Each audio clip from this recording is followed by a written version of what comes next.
Welcome to the Mormon to Medium podcast, where we'll talk about spirituality, the paranormal, religion, and my journey going from Mormon to medium. I'm Nannette Ride. Thanks for listening. Now let's go have some fun. Don't be afraid. Close your eyes. There's a moon overhead, but the sun will rise. Blood on our lips, such a poisonous bite. The sound of our hearts go bump, bump, bump in the night. Welcome to the Mormon to Medium podcast. We are your hosts, Brad and Nan, and we are here to continue our conversation with Scott about Scott the Barber. Scott the Barber, not to be mixed up with the barber, right? The murderer, the barber. The bloody butcher. Thank you. You mean the Barber of Seville? The demon barber Scott, of Fleet Street. Thank you for that. Yes, the demon barber of Fleet Street.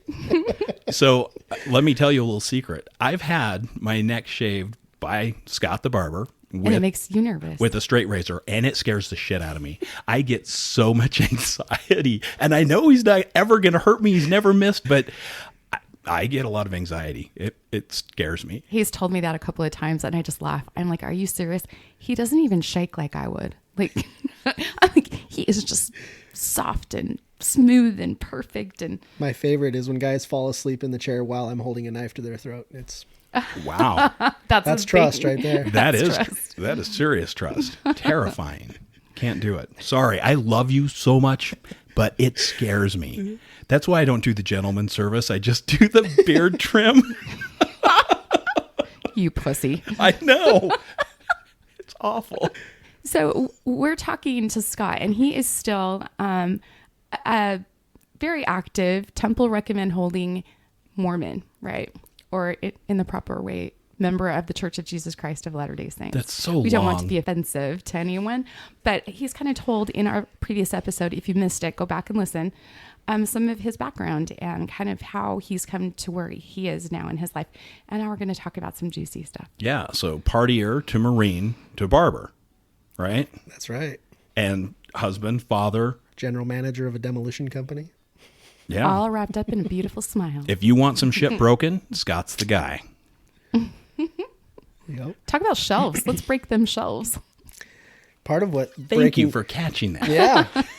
I get to break shelves in temples. It's a very unique opportunity. Part of my job and what I do for work is we're a demolition company. And so we occasionally get contracted to travel around the country and assist with the renovations of and upgrades of LDS temples. So when you're demolishing things in temples, are there like things that you can like take home with you? Like, or do you have to really seriously get rid of it? You know, I wish that were the case because there is a lot of beautiful stuff that comes out of those buildings. Unfortunately, I don't know what bar it is, but there is a bar somewhere in Salt Lake City that has a beautiful chandelier with a placard that says this came out of whatever temple. No. That's I'll bet cool. I'll bet it's the tabernacle. And so because of that, obviously the church wasn't thrilled to have some of their stuff from a temple inside a bar. So, You know, that's not good publicity because, you know, you could have people that are drinking there being like, I'm thinking about getting my temple recommend back and maybe going back in there and they're looking at the chandelier thinking, yeah, I remember the social room and I remember shit. Maybe I should stop drinking. Do you know what I mean? Like, you just don't know. you never know.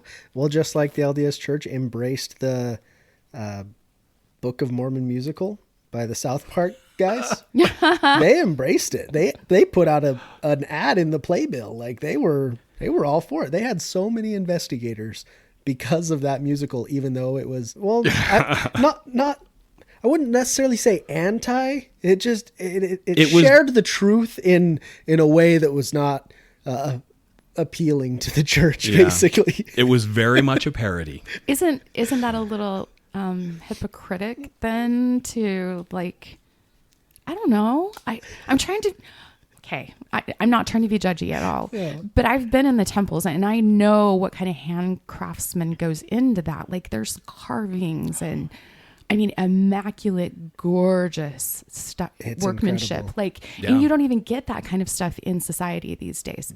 I mean, and for somebody to be able to have something so beautiful in their home that represented such a sacred place, you know, would be such an honor. It's kind of like, you know, going out in the desert and finding pottery or something. It's just a sacred thing. Yeah. I Well- don't know. I think it would be just the opposite. That's just me. But Right. I had an aunt who had a sofa set from a temple in her living room That's awesome. that she was able to purchase. see, I think that it was that's really cool. So cool. We should be, yeah. Yep. The carpet is like all hand carved. They lay out the carpet, and then I've met the crew that goes in there, and they have a pair of pneumatic clippers, and they lay out a stencil on this carpet, and they carve out The designs, the right? designs Are and the you patterns. kidding?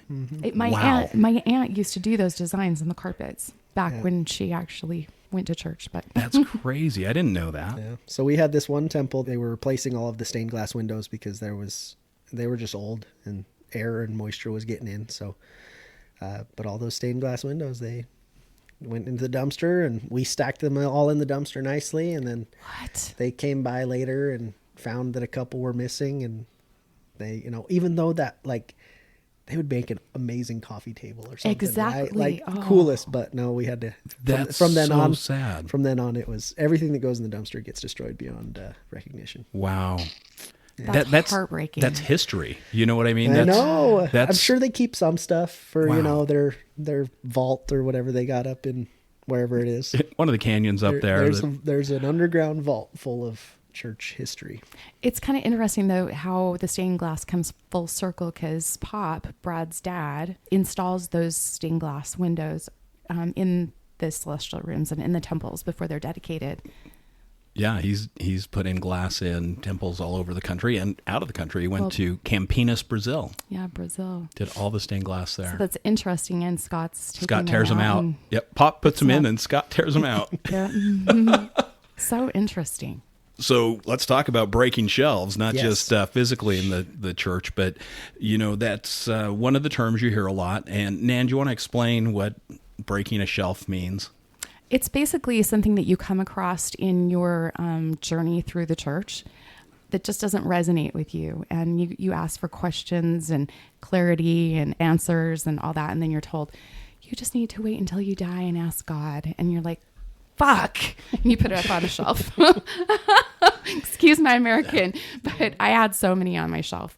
And for example, my shelf that broke, I was always taught that the church would never, ever interfere with my vote, my your right politics. to vote. Right. And when Prop 8 came out against the LGBTQ community, it came in my email and was telling me to donate and to not vote for this. And Just to clarify, you mean you got an email from the church? from the church telling me not to vote for these things. And that shook me big time, because I was like, okay, I was always taught they would never do that. Why are they doing that? Number one. And number two, why are they asking me to pay for it? And number three, I have a granddaughter that's gay. And now you're telling me that that's wrong. And it doesn't feel wrong in my heart. People love who they love, you know. No one is anyone to judge who someone else loves. And people have loved who they've wanted to love for eons of time. Like, who are we to say? It just didn't sit right with me. And so I looked for answers and kind of put that up on a shelf and never got my answers. And I had lots of questions about some of the things that happened in the temple too. And every single time I'd go to the temple, I'd put it back up on the shelf. And as I was exiting, I attended 3 different temples to get my answers. And this was like, if I don't get my answers, peace out. Like, this is my done. I'm like, I'm checking out here. Like, Heavenly Father, if you want me to stay, give me my answers type of thing, you know? And so that's the shelf. Like, it can get pretty heavy and really tall and high, and it can be lots of things. It can be, you know, history or belief systems or things you don't understand. But it's basically just being shoved to the side, like, oh, you know, you just need to believe this because we tell you. It's like, fuck that. Tell me why I need to believe this, especially if my eternal soul depends upon it. Tell me why. Yeah. You know, why do I have to do this or this or this? You know, I love the checklist. Believe me, when anybody dies, I'm like, did they leave a checklist? Like, everybody looks at me like, no. I'm like, freak, they need to like start leaving checklists because the church had one and that one doesn't work. So like, What is the checklist? what's the checklist to check out so that I know I can do all of them, but like the last box. And then when I'm ready, just.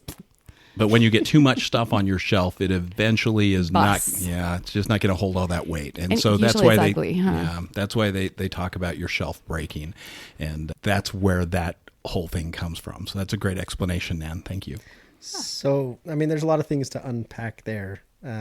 Brad, you had mentioned in a previous episode about something that one of the prophets brought up that hasn't been taught for like 60 plus years or something. And I think that's just part of like the church it's constantly evolving. It's a man-made organization, but why did I've never learned or grew up being taught that they would not influence our voting, but you did. And so, and that happens with a lot of things. Like one of the common ones that upsets people is like blacks and having the priesthood. For those that don't know, it wasn't until like the 1980s, I believe, that they started allowing black in the people priesthood. to have the priesthood in the church. That one doesn't sit right with a lot of people. And again, we kind of talked about this earlier. My grandpa grew up in a different time. People were very racist in his time, and not everyone, but humor me for a minute. But if the LDS Church is Christ's restored gospel upon the earth, then it would have to come about in a certain way and in a certain order to grow as quickly as possible and reach the most amount of people as quickly as possible. Had they from the gate, right out the gate, said, yeah, blacks can come and have the priesthood, it wouldn't have got very far. It just Why? wouldn't have. People did not accept that at the time. There were some that did. There were though. some. That- Agreed. There were even presidents of the United States, like JFK, that was all against segregation and all of that. I mean, you can even go back to Abraham Lincoln. Even back in then, you still had people that it just didn't sit right with them, that people should be racially, separated from each other and treated differently. But yet you have, we're discussing, but if you look at Christ's mission on the earth and look at his disciples, they weren't like that. Christ was never like that, and his disciples were not like that. And there were still lepers, there were still different classes of people, and he was not someone that segregated anyone from anything. So if you're going, this is just gospel according to Nan, right? Nope, I agree. Let's 100%. talk. Nope, I But agree. but if you're gonna be the only true church, Christ's church on the earth today, it cannot be led by a prophet that is a racist, an admitted racist. Like that just, how does that even make sense? And we have generations of racist prophets, from McKay all the way up. And the reason why I say that is because I was a little girl. I remember going to church with my grandma and grandpa in California, in Los Angeles. And there was this huge painting of the prophet, like his whole body, just. Which prophet? McKay. Okay. And I was just a little thing, right? But I remember I just knew I was going to meet him. I just knew it. I never did, but I just knew I was going to because he was there. My grandparents they were converts as well to the church, and they just believed with all of their heart. But when my grandparents met each other, they were children. My grandpa was 17 years old and joined the army, and he met my grandma at Treasure Island in, San Francisco Bay. And she was 16, and they got married, and he was shipped off to the war, and she was knocked up. Like, that's how they started their family. Like, literally had a family built on a third grade level of education. So it's not. Yeah, we talk about how your grandpa was a hobo. He was right? a hobo. Yeah. So in our family, we borrowed each other's faith, because they were just good people, and we took, I worship my grandparents, and I would do anything they told me to do and believe anything they told me to believe. But for the racist stuff, because I told you on my grandfather's side, part of his lineage was in the KKK. I am so to the core of me, I have this giant thread that is so not like that. It makes me ill to even think that anyone would be like that. And so I remember being that little kid growing up and the blacks being treated like that. And I'm like, that's not cool. I was told I couldn't play with black kids because, you know, they weren't part of the church. And that was the culture of the times, you know, the culture of the church was you don't do that. I also lived on an Indian reservation and was told not to play with Navajo kids. Well, you try being in Blanding, Utah, not playing with Navajo kids. Like, they were some of my very best friends and the coolest people ever. And they lived in the coolest places. Like, and their dads had the most beautiful, elegant headdresses. And I remember those things. And I was in first grade. Like, that's the impact these different races make. But how can a church claim to be that when it's so far removed from what Christ stood for? I 1000% believe in him. But that part, That's a hard one to swallow for you, right? That's a shelf breaker for me. And I love that. Like, Nan in her office here has a beautiful picture of Christ hanging up on the wall. And so I do love that, you know, we all should be followers and disciples of Christ. And, you know, maybe the LDS church isn't the best example of that. You know, maybe there are other religions that would do better. I haven't quite found one yet. You know, that's the thing. Me either. But do we need religion? We don't. But it's a good thing, like I said earlier, and like you've said, it's a great foundation. It's a great place to raise some kids, right? So that they have that moral compass. I don't know. There's just so many. Ugh. So here's the simple answer for me. I'm so curious. I want to know. Yeah, it comes back. How do you you know, create that belief with some of these things that you hear others go, wow, that's so hard? The simple thing for me is there are clearly social and economic benefits of subscribing to whatever religion is most prevalent in your geographical area. Yeah. Right. If I was living in the Middle East or grew up in the Middle East, I'd probably be Muslim or Jewish. Right. If I was, you know, in Spain or Italy, I would be Roman Catholic. You know, it's just where we live. I see so many benefits in my life personally by being part of this culture, belonging to a group. Everybody has a desire to belong to something. Oh, we need a village. Absolutely. That's why there's We're humans. Hello. That's why there's Freemasonry and there's, you know, the Marine Corps League. There's all sorts of groups. There's motorcycle clubs. Everybody wants to belong to something. And it's just what I've found is it works for me. Does the LDS Church have a lot of black marks in their history? Absolutely. Should they be telling people how to vote? Probably not. Separation of church and state. Like, Well, absolutely. I think it's, you're either a church or you're a pack, right? You're a super, you know, political organization. But I think you did hit a great point, Scott, that people like to belong. You know, we all need to belong to something. And, you know, in this area, a lot of people do belong to the church. It's, you know, that organization that has come together to pull people together as one. Is it perfect? I don't think so. It's definitely not and it's not perfect for me. I think one of the hardest things for me has always been some of those little hidden things, you know, that you never really heard about. Like a couple weeks ago, we talked about the Mormon slave trade. You know, they were very big on trading Native Americans as slaves when they first came to the Utah Territory. I'd never heard any of that before. And, you know, when you ask about some of these things and people go, well, you could have always found that out. Well, I could have, but the internet wasn't created. And if you didn't know that you were looking for that, you never, ever would have found it. So some of those historical things are really tough for me.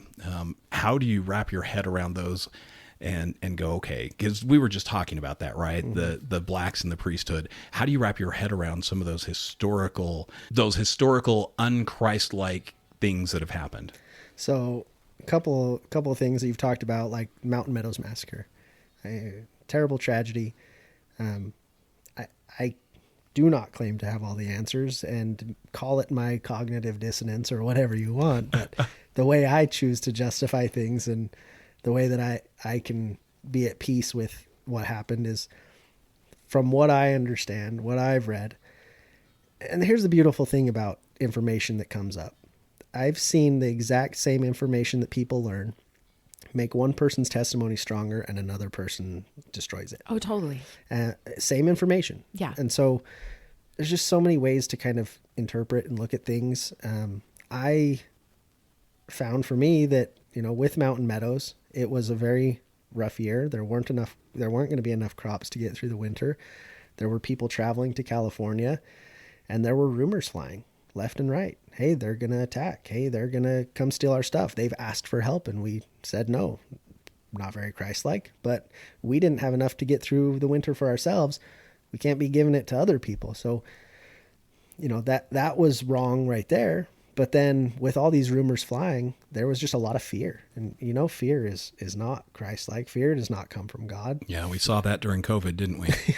Everyone was fearful. And so because there was so much fear, I think people acted out of, fear and defense of their families. And they ended up, dressing up like Native Americans, and they went and slaughtered all the people out at Mountain Meadows Massacre. Save for a few children.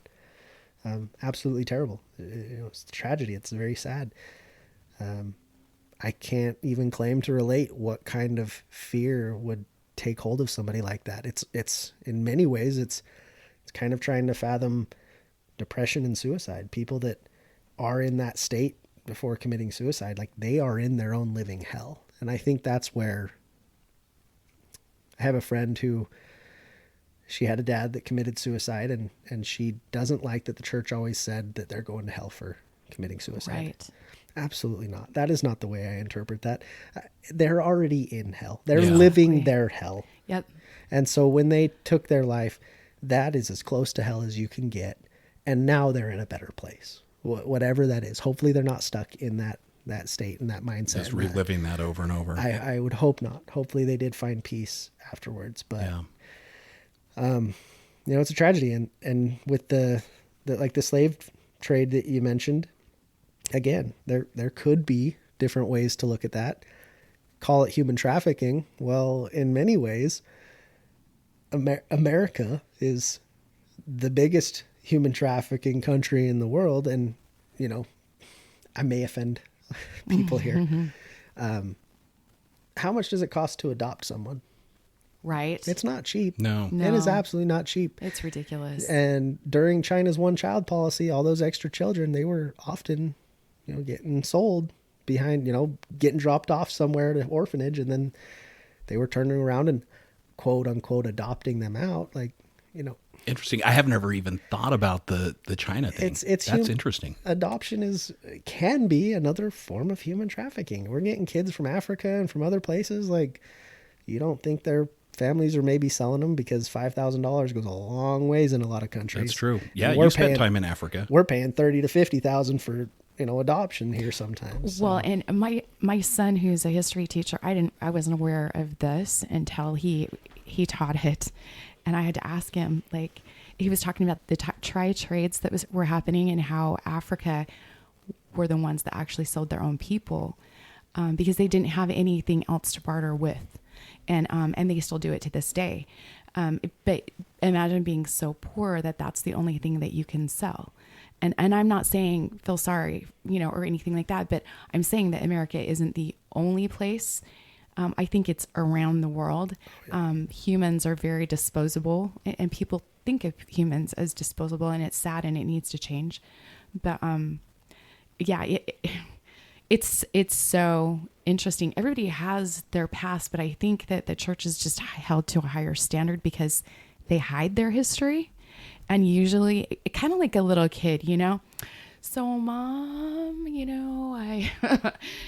I just played with my friend today, but she doesn't say that, they went and stole some candy at the candy store. And, do you know what I'm saying? Like, you just kind of, they've hidden the history, and it's not okay. Like, if they were more forthcoming about how shitty they were to people, and let people decide if they wanted to stay or go, then I think that those of us that have left wouldn't feel so betrayed. Do you know what I mean? I think that's a good word for it, is because as I found some of these things out, I felt betrayed. I felt like, wow, I spent a lifetime, with this, but I didn't have the whole story.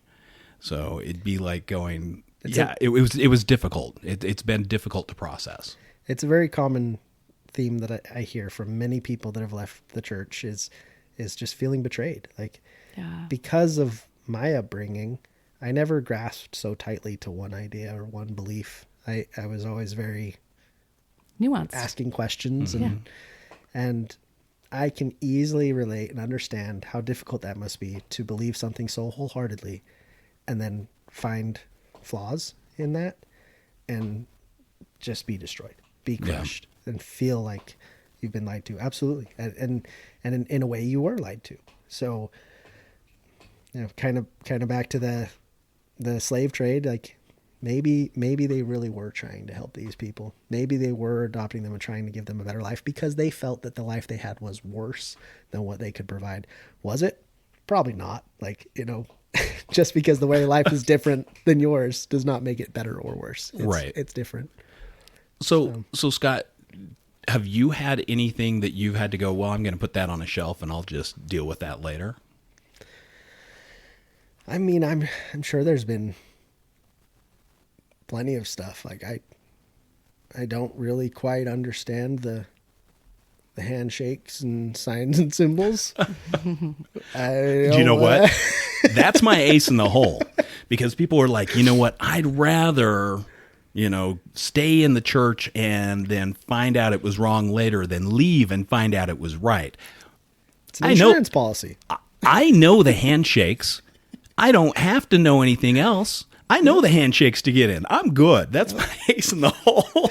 So I call it. It's an insurance policy, because if you believe and you were wrong, then like whatever, you're still probably going to get into whatever heaven there is. But if you don't believe, it may be a little bit harder.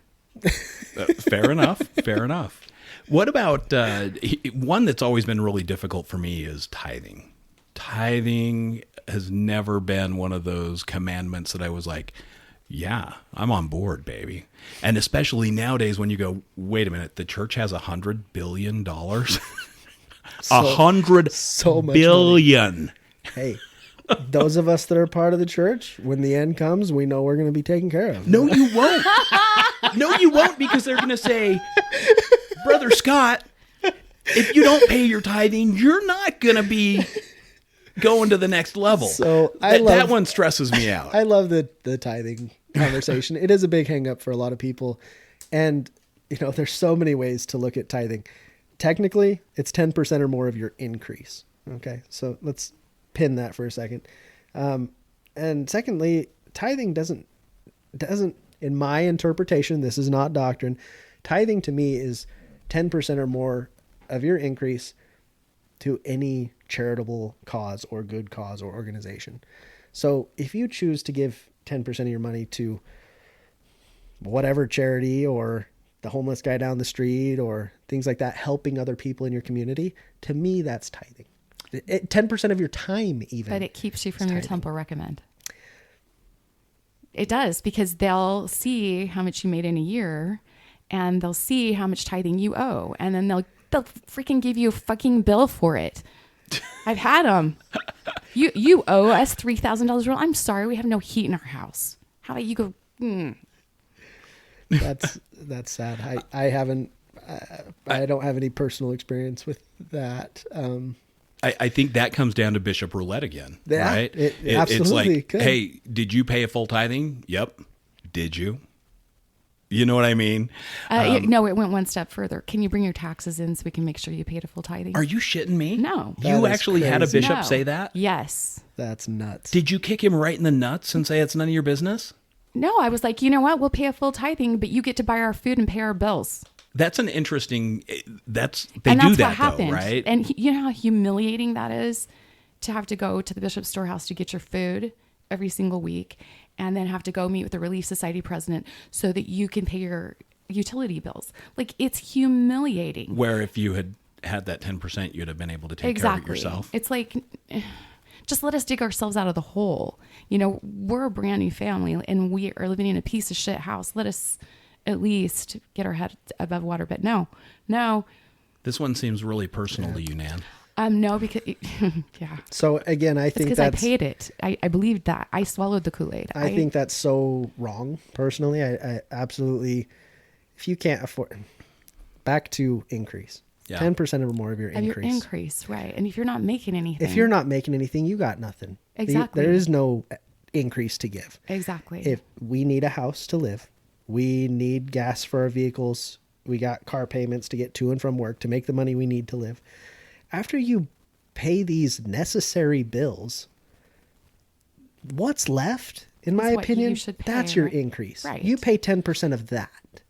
And so, again, you would make a really good bishop. it's funny you bring that up because I don't know what the future holds, but there were times when friends of mine, we'd be going on hikes, whether, plant medicine was involved or not. We were very, some of them were returned missionaries, and we understand that the church is ever evolving, and that the people that are leading the church now are repeating things that they learned when they were young. Exactly. And so it's going to continually evolve. And we look at some of the church teachings nowadays and we know it's not right, but somebody's got to be there to make those changes. Somebody's got to go and move the church in the direction that perhaps it should go. But again, I don't claim to know any more than anybody else. I'm just trying to do my best. Yeah, you're making great points. Yeah. How do you balance that though with the doctrine that, the church is, or God is the same today, tomorrow, and always, when you see this constant evolution based on society? God is the same. The church isn't. They kind of say that, it's policy, not doctrine or whatever, right? But they've changed scriptures, they've changed words, there's things that have been modified, but the ultimate underlying thing is, you know, we're all trying to follow Christ's teachings, and we should all, whatever those are and your best interpretation of those. And it's all interpretation, because there's many religions out there that just, they have the Bible and they believe it 100%. No, it's the word of God. Whatever the word is, that is what it is. Well, no, because there's a lot of stuff in there, like stoning your spouse and stuff that I don't know. Right. And there's a lot of stuff in there that was changed and edited and edited and edited. And, you know, it's not what it used to be. I think a lot of people don't, because with the Book of Mormon, they go back to the origin of where it began. I think a lot of people do not go back to the origin of where the Bible began. They just, you know, go to the stories. You know, this is the story. And I went through seminary. I studied that. I love Christ's life. Like, love it. I didn't go through seminary. But they kicked me out. It's because you knock people up. Just person, not people. But you're still 2 forever. Is that why you want him to remove his records? Yeah. Is that why?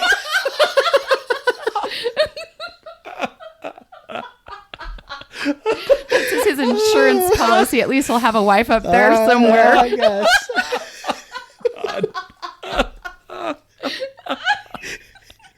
Oh, just you wait, man. After you guys are long gone, somebody down the family line is going to seal you two together. So, right. You know, just you wait. That.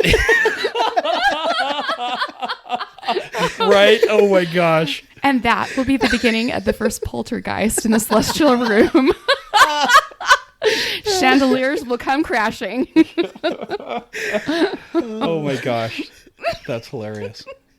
Thanks, Dan. Yeah. Appreciate that one. I love when he laughs so hard that you can't your see shelves. his eyes. You haven't really had any shelf or any shelf You breakers. said you read the CES letter.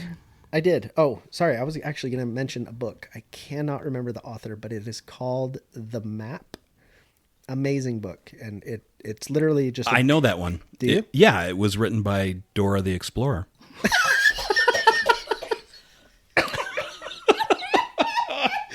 Backpack. My map, I'm a map, I'm a map. No, the map it's a great book. I read it while I was on post. I served embassy security in the Marine Corps, and doing night shifts. You're literally just standing there waiting for somebody to come through, or hopefully nobody does. Right. But yeah, it was called The Map, and it was an incredible book about Christ.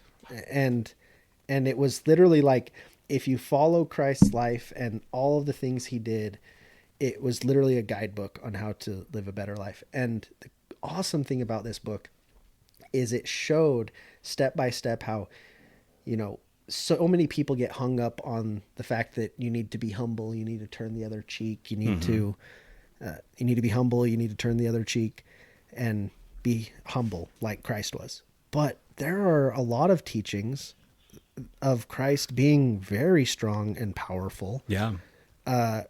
Going into the temple and With money changers. whipping the money changers. Like, Yep. Christ was a badass.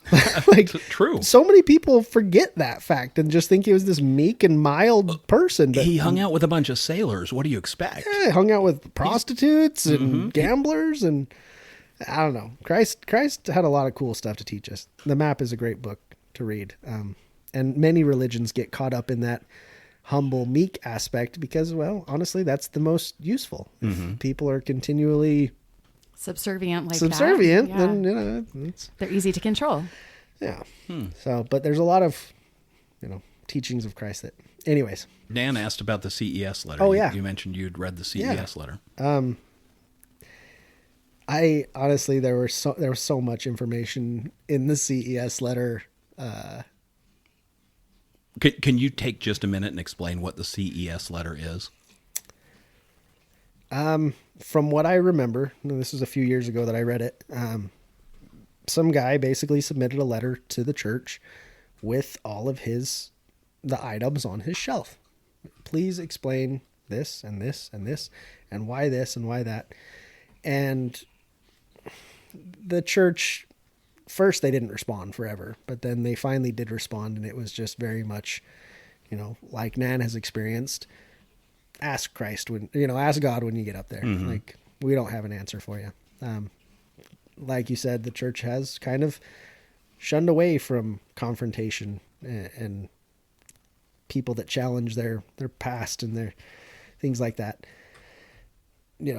Joseph Smith marrying minors and stuff, like, again, Not coal miners, minor children. minor children. One of those, for me, the way I choose to look at that is, they were being forced out of the East and moving West, and he just received this inspiration that we need to be sealed in order to get the celestial kingdom. Many of us are not going to make it. It's a very difficult trek. And so single women were just lining up, like, just seal me, just get me sealed to anybody. So it wasn't just him. It was him. A lot of them got sealed to him, but there were many priesthood holders that were there and just like, yeah, sure. You can get sealed to me. You can get sealed to me. Was there always conjugation involved, or whatever? Like, I don't believe so. Maybe there was. I don't know. There's definitely some documents that say that there was in some cases, but I choose to believe that, again, maybe it's my cognitive dissonance, but there's a lot of dark history. Joseph Smith was not a perfect man. None of us are perfect, except for JC. the one guy that we should be following and listening to. Agreed. It's interesting. Have you read the book about Emma Smith, Mormon Enigma? No. Give it a read. I know you love to read. Okay. It's interesting. It's historical. It's a couple of ladies that actually were let into the archives of the church, and they were able to pull some of the journals and things like that. It's really, really interesting. But growing up, I was always told that Joseph was tarred and feathered because, of the persecution, because of the plates and all of that stuff. There's a story in there that would be really interesting it shifted my paradigm a little bit. And I I don't know if we've even talked about that story, but go read it and we'll have you back on and we can talk about it. But really, really, really good book from a different perspective. You know, we all have different perspectives, different journeys. And this is more of Emma's journey and part of her journals and her thoughts on things. And I thought it was really cool because especially like in the Relief Society, we were only taught this one perspective. And I was like, how could she be okay with that? Like, I would not be okay with that. I'd be like, yeah, F you. I don't think so. You're not having, like, no. Like, Well, and there no. was some controversy over the book. So the ladies who wrote it, they were very staunch LDS.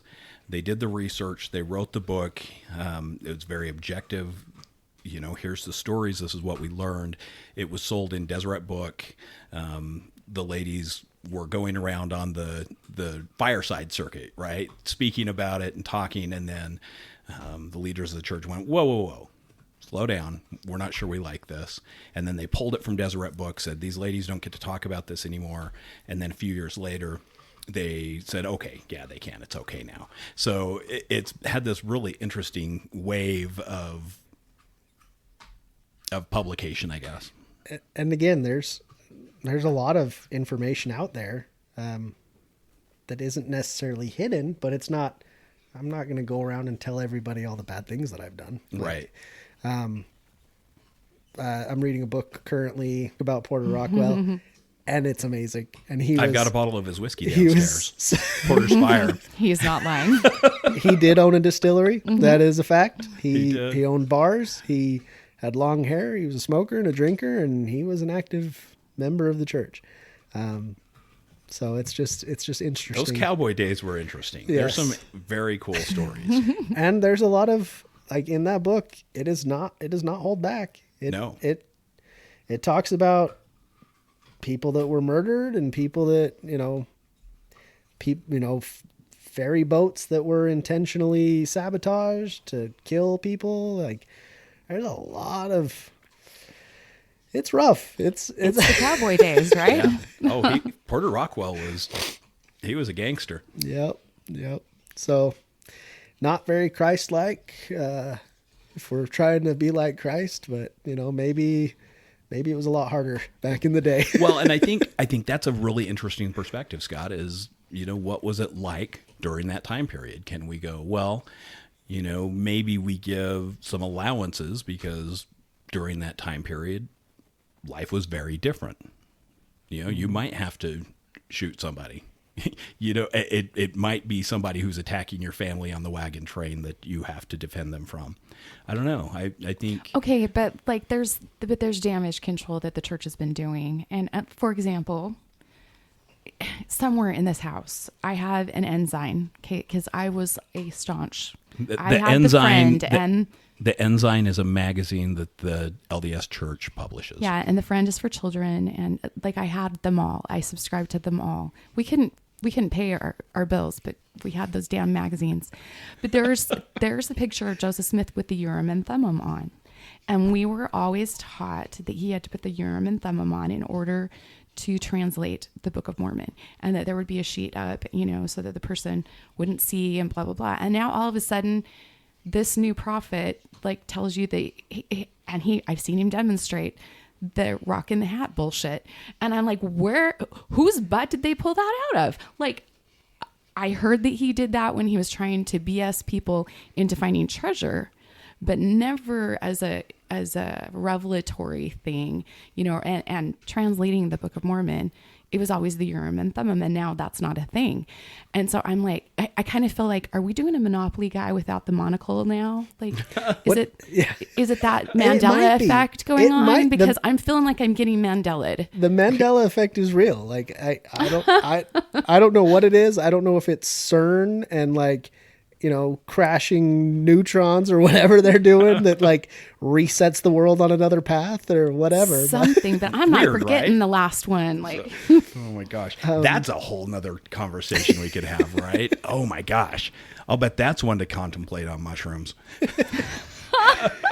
Yeah, the Urim and Thummim, I remember hearing about it. I don't know much about it, but yeah, he absolutely, he didn't even look at the plates while he was translating. They weren't even right. He was looking in a hat. And so the simple thing for me is, it took like J.R.R. Tolkien, like something like 12, 17 years to write the books. And they're better than the Book of Mormon. but that's what I'm saying. Like this 24-year-old or 28-year-old, not college educated dude wrote a book in 90 days that is, it's pretty sound for the most part. But if in you 90 compare it, days. there's some scholars. Go find this, okay? If you go to Mormon Stories, and I'm not saying listen to all of Mormon Stories podcast. It's a good podcast, though. It's a great podcast, but you don't have to go listen to all of them.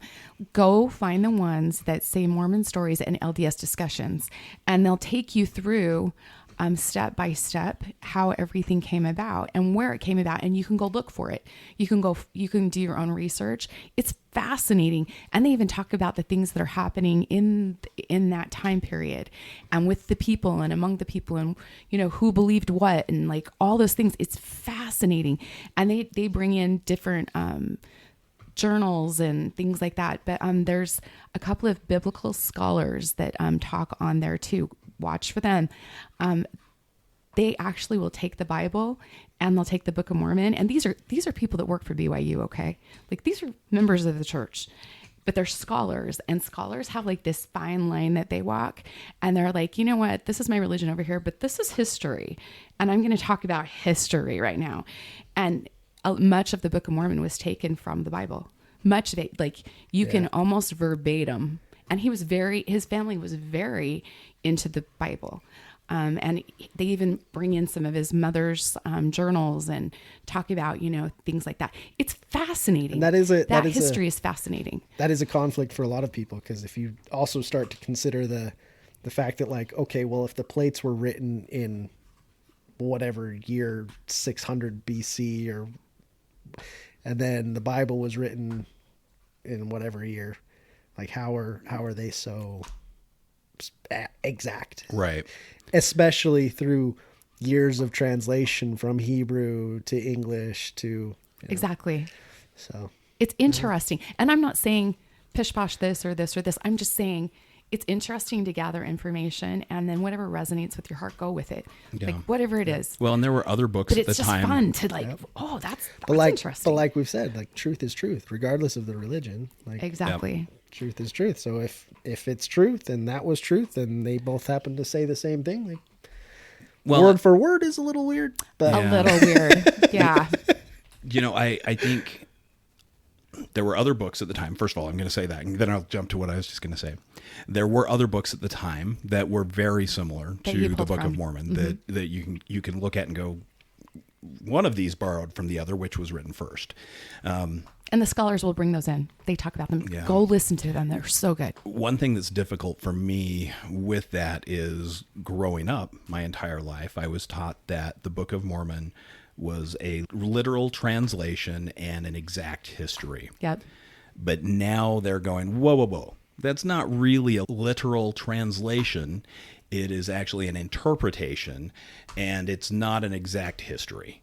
So that's very different, right? It's hard to say, yeah, I have a testimony of the Book of Mormon, and I know this book is true, and it's these things, when they now turn around and say, no, it's not those things anymore. That's been difficult for me. yeah. But I mean, and we can talk about all of these things. I think it comes down to what you said, Scott. True is true, and you don't have to throw the baby out with the bathwater. You can say, you know what? I believe in these things over here, and you believe in these things over here, and we can meet in the middle. And I think that's the important part of any society, is being able to appreciate each other and our differences. I 100% agree. 1,000%. I love talking like this, though. I think it's fun, and bringing different things to the table, because I mean, you bring a richness that and a perspective we don't have. So it's really cool. No, yeah, that's one of those things. It's like with all of these things that definitely don't make the church look good. It does make it hard to answer some of those questions in the recommend interview. Do you sustain leaders of the church? Do you believe the Book of Mormon is the restored gospel upon the earth? Yeah. It definitely does make it difficult to answer some of those, but for me, it just kind of goes back to that, you know what? Let's call it God. Let's run with this. Let's see where it goes. Is it right? Probably not. Maybe it is. It is for you right now, It is though. for me right now. Yeah. And that's okay. Yeah. That's the important thing. Yeah. And you know what, Scott? I love that you can look at it like that and go, yeah, this is where I'm at. This is where I want to be. Yep. That's good. And again, many people might call that cognitive dissonance, but it's I fine. don't. It's I whatever. It's I think you know exactly where you're at, and I do. and for you to be vulnerable to actually express that, I really respect that, and I love that. Thank you. No, we're not here to change you at all. No, You're no. perfect just the way you are, just like everybody else is on their journeys. and I love these conversations. I learn more and more every time I have them. As a barber, I love talking to people, and I get these awesome opportunities to talk about many different things. Some that I agree with, some that I don't agree with, but I'm always learning. I always pull something from that, and this has been awesome. I'm so glad you guys had me on, and I can't wait to feel like a celebrity when I'm listening to this later. You know what, Scott? You've been awesome. Thank you so much. We love visiting with you in the barbershop, out of the barbershop, and it's been great to have you on this episode. Thank you again for taking time out of your busy schedule. That's a big deal. Thank you. That is a big deal. Thank you. Are you going to pull a card? All right, that's the one right there. Yep, I saw it fall out. Ooh, the moon. All right, so we just had Scott draw a card. He's going to finish up our episode with his card. What does that mean to you, Scott? So it's called The Moon, has number 37. It has a beautiful lady in a red dress with the moon kind of circling around her in the different phases. It's really pretty. What would you interpret that to mean? If you need hope, this is for you. Well, without looking at the book, I just kind of feel like I get the feeling that life is in cycles, that we're always going through these like changes, and we always kind of come back to our truth and our center, even though the many changes that we go throughout life. Perfect. Give me the down book. I love it. Yeah. You did perfect. Good job. Cool. Look at you being all spiritual and shit. I love it. Thank you so much, Scott. Again, thank you. And thank you to all of our listeners out there. We really love you guys, and we appreciate that you take the time to listen to us episode after episode. It's such a great honor. If you guys have any questions, you can reach out to us at info@themormonmediumpodcast.com. And if you'd like to schedule a balance, you can reach out on social media, or you can hit the show notes and schedule a balance or a reading there. And we are so grateful for you and love you, and we will see you On the other side of the veil.